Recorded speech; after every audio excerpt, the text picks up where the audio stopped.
Assalamu alaikum.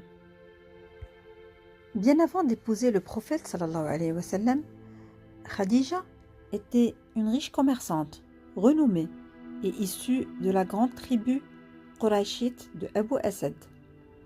Elle avait déjà été mariée 2 fois et avait plusieurs enfants. Devenue veuve, elle avait refusé de nombreux riches prétendants, dont Abu Jahl et Abu Sufyan, et avait fait le vœu de ne plus se remarier. Le prophète sallallahu alayhi wa sallam travaillait pour elle en tant que jeune commerçant et il devint vite son homme de confiance. Khadija a tellement été impressionnée par ses qualités morales qu'elle a décidé de se remarier et a envoyé son amie Nafisa pour le lui proposer. Elle avait alors 40 ans. Muhammad sallallahu alayhi wa sallam, alors âgé de 25 ans, était surpris qu'une femme de sa renommée s'intéresse à lui, alors qu'il était sans grande richesse. Il en parla à son oncle et décida d'accepter. Leur mariage a duré 25 ans. Il a eu avec elle 6 enfants, 2 garçons qui moururent en bas âge et 4 filles, Zainab, Ruqayya, Kaltoum et Fatima. La monogamie était très rare à cette époque. Pourtant, le prophète sallallahu alayhi wa sallam n'a épousé aucune autre femme du vivant de Khadija. Muhammad sallallahu alayhi wa sallam avait pour habitude de se retirer régulièrement dans la grotte de Hira, qui se trouve au sommet de Jabal al-Nour, pour méditer.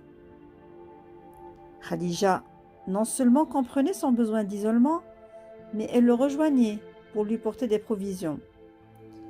Et c'est à Ghar Hira que Muhammad sallallahu alayhi wa sallam a vu pour la première fois l'ange Jibril qui s'adressait à lui et lui demandait de lire Iqra. Il a pris peur et est retourné chez lui frissonnant et a demandé à Khadija de le couvrir avant de lui raconter ensuite ce qui lui était arrivé. Il lui a aussi avoué qu'il avait peur pour lui-même. Khadija l'a écouté, l'a cru, l'a réconforté et l'a rassuré que Allah ne le mettra jamais à mal, car il est droit, honnête, il soutient sa famille, il porte secours aux démunis et il fait le bien autour de lui. Elle lui a ensuite demandé de se confier à son cousin Waraqa ibn Nawfal, qui était chrétien et érudit des textes anciens. Ce dernier l'a rassuré, lui expliquant que ce qui lui était arrivé était comparable à ce que le prophète Moussa avait dit et transmis. C'est alors le début de la révélation.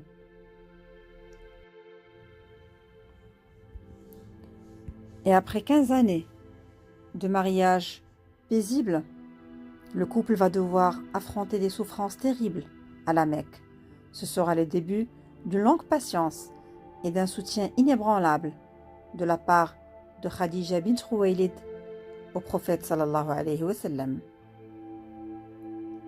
Khadija deviendra la première femme, ou plutôt la première personne, à embrasser l'islam.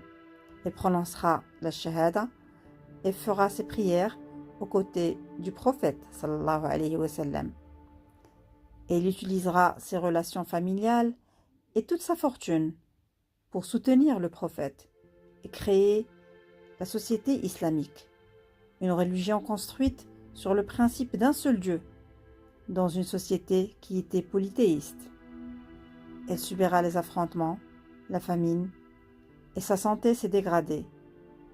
Et elle mourra 3 ans avant l'hégire, à l'âge de 65 ans.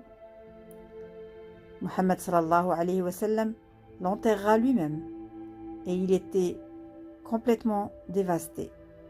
L'année du décès de Khadija, le prophète sallallahu alayhi wa sallam l'a appelée l'année de la tristesse, car c'est l'année où il a perdu et sa femme et son oncle et protecteur Abu Talib. Le prophète sallallahu alayhi wa sallam citait toujours Khadija, au point que Aïcha, sa nouvelle épouse, en devient jalouse.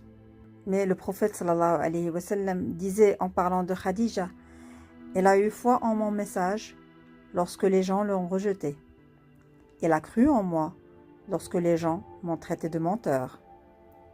Elle a dépensé ses biens pour alléger mon chagrin lorsque les gens m'ont abandonné. Et elle m'a donné par la grâce d'Allah une progéniture qu'aucune autre épouse ne m'a donnée. À noter que Khadija bint Khuwaylid fait partie des 4 meilleures femmes du paradis, avec Maryam bint Imran, Fatima, la fille du prophète sallallahu alayhi wa sallam, et Asiya, la mère adoptive de Moussa alayhi salam.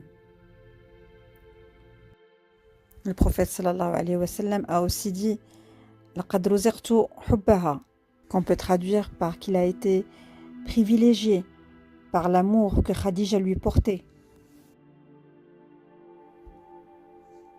Et parce que le prophète sallallahu alayhi wa sallam pensait tant à Khadija bint Khuwaylid après sa mort, Jibril viendra le rassurer pour lui annoncer que Khadija avait une maison de nacre au paradis, non troublée par aucun bruit.